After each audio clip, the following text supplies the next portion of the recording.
हातरुण ग्रामपंचायत येथे शांतता समितीची सभा संपन्न. बाळापूर तालुक्यात येत असलेल्या हातरुण ग्रामपंचायत येथे 11 जुलै रोजी संध्याकाळी 7 वाजता आगामी काळात होऊ घातलेले सण उत्सव मोहरम दरम्यान कायदा सुव्यवस्था व जातीय सलोखा अबाधित राहणे शांतता कमिटीची मीटिंग आयोजित करण्यात आली होती. यामध्ये मोहरम उत्सव शांततेने पार पाडण्याचे आवाहन उरळ पोलीस स्टेशनचे ठाणेदार गोपाल महादेव ढोले यांनी करून या सभेमध्ये मार्गदर्शन केले. तर शांतता समितीच्या वतीने नासिर खा झकीर खान यांनी मनोगत व्यक्त करून नागरिकांना शांततेचे आवाहन केले.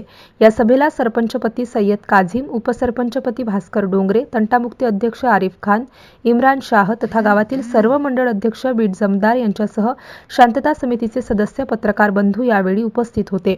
MCN न्यूज मराठीकरिता काझी मेहंदी हसन, बाळापूर.